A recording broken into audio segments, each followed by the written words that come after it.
was nothing, now it's gold and it's all on you. Today I'm going to be showing everyone how to make my mini apple pies. They are truly just delicious. If you love apple pie or pies in general, this is definitely a go-to food. It's much quicker than making an actual full-size pie in a pie pan. And I'm going to be using my homemade pie crust. If you don't have time or you don't feel like making your own pie crust, you're more than welcome to buy the already made pie crust in the refrigerated section in the grocery store. That will definitely save you a little bit of time due to pie crust being made by hand. Takes a little bit longer. It has to sit in the fridge for about 4 hours. But if you do want to make your own pie crust, I'll be sure to post up a video within the next few days about how to make my homemade pie crust. It's super simple. All it takes is flour, salt, butter, some water, and a little bit of refrigeration time. Okay, if you're ready, I'm ready. Let's get started. The first step in making our mini apple pies, you're going to want to take your diced apples and pour them into a bowl. It's okay if they start to brown. They're going to be cooked anyway.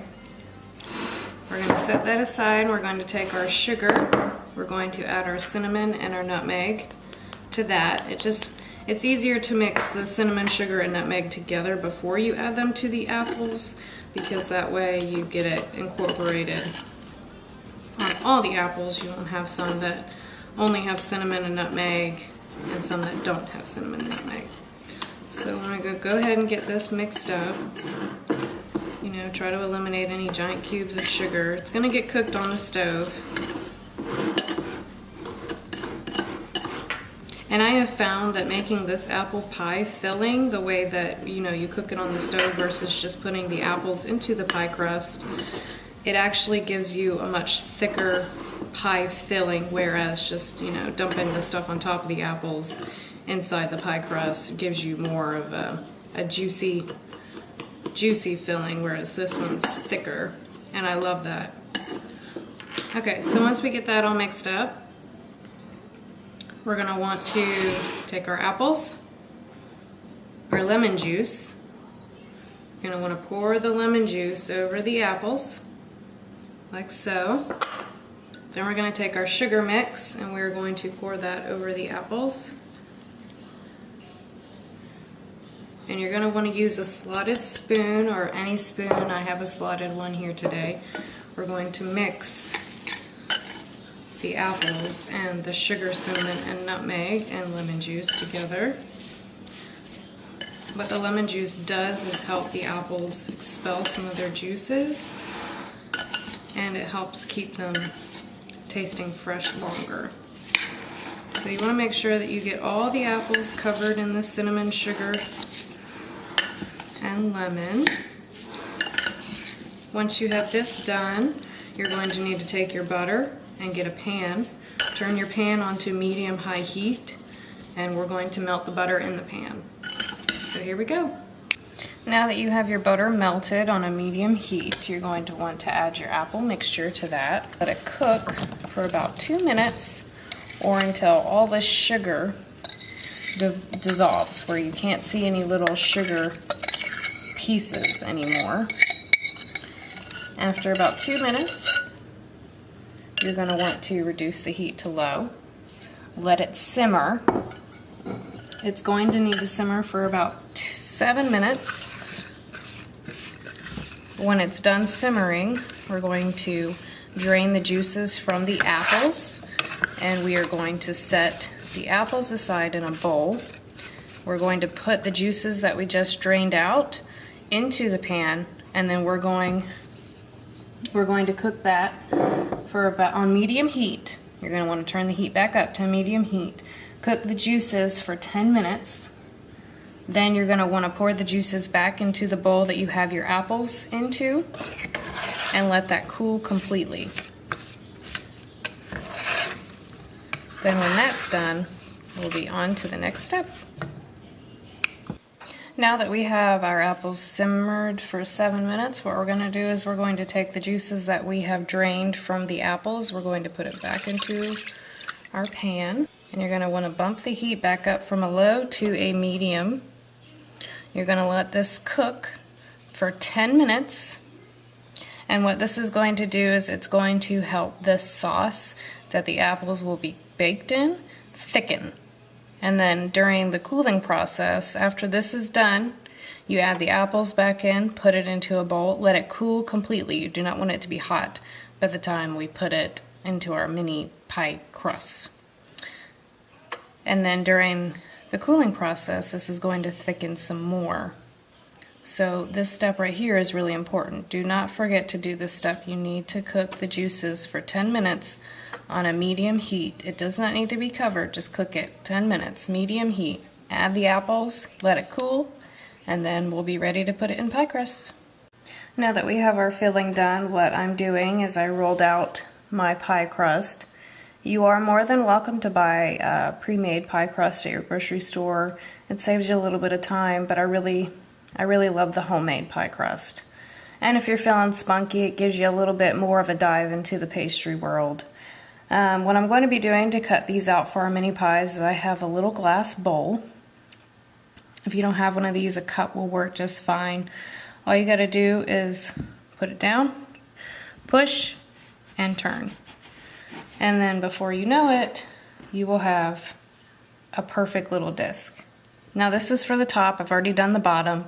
You're going to want the bottom to be a little bit thicker. The bottom should be about 1/4 of an inch thick, and the top should be about an eighth of an inch thick. What I'm also going to be doing for a little extra pretty design is I have my little mini cookie cutter here.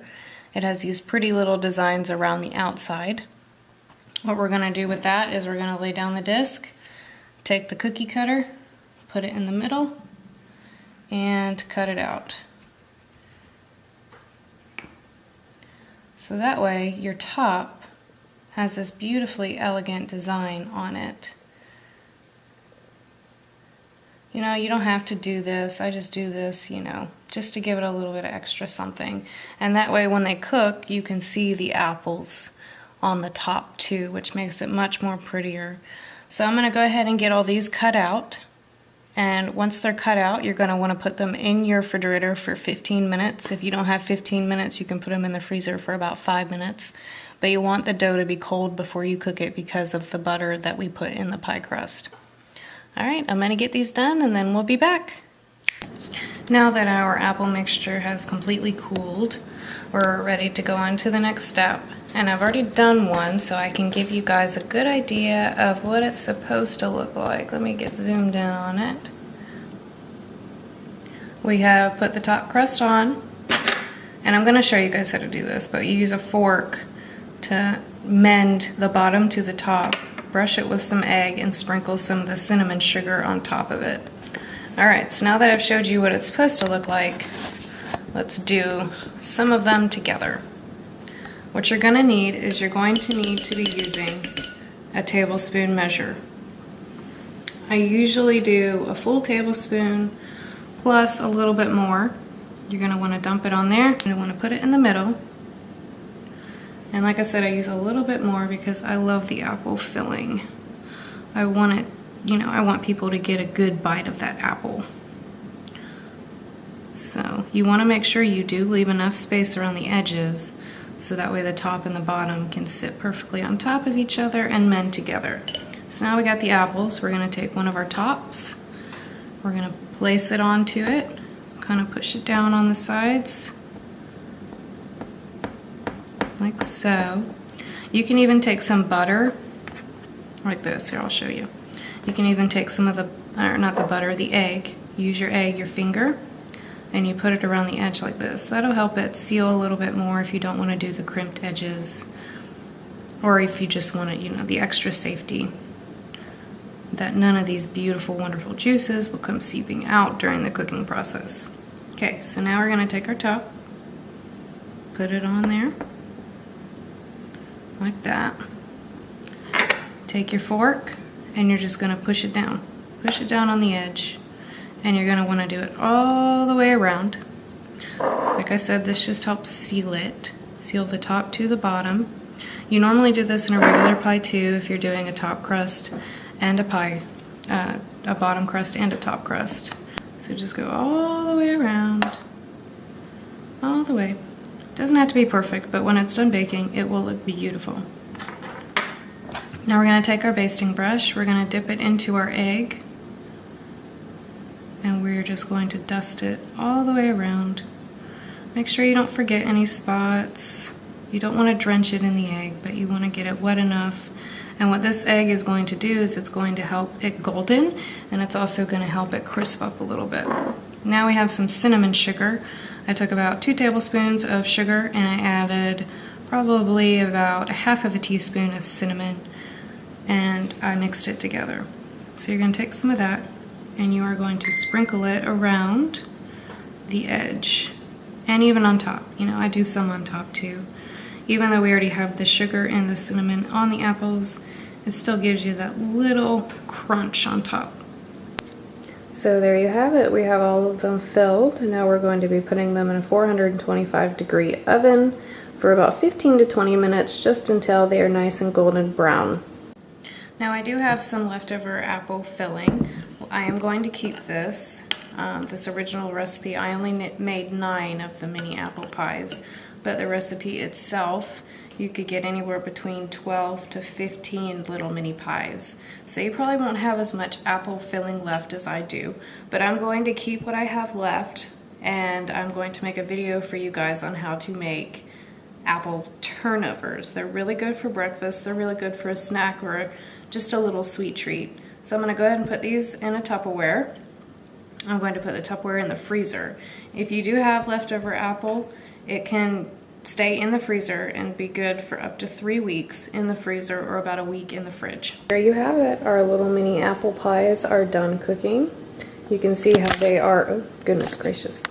Sorry guys, you can see how they are beautifully golden brown around the edges. You're going to want to let it sit on the cookie sheet or the pan of your choice for probably 2 to 5 minutes. Then you're going to want to transfer them over to a wired rack just so they can finish cooling completely. You can put them in the fridge. They'll last in the fridge for about 4 days. I don't recommend freezing them because I haven't tried that yet. I don't know how they would be when it came to the thawing and reheating process. There you have it. It's easy as pie. Thank you guys so much for watching the video today. I hope that you enjoy these mini apple pies as much as I do. They are really just delicious for anything. Breakfast, snack, a sweet little munch on, even party foods, or whatever your little heart desires the little mini apple pies for. If you have any questions about the recipe or the pies themselves, please make sure you leave a comment down below. Make sure you give us a big thumbs up if you like this video. And as always, make sure you share with your friends and subscribe to the YouTube channel to stay caught up with all the latest videos. I like to do recipes all the time, so there's constantly new videos, there's constantly new recipes, and I'm always looking for recommendations. Thank you guys so much. Bye-bye. God is my witness, never had it so good. Jumping into love, fires, it's a dry wood. Started off as nothing, now it's gold, and it's all on you.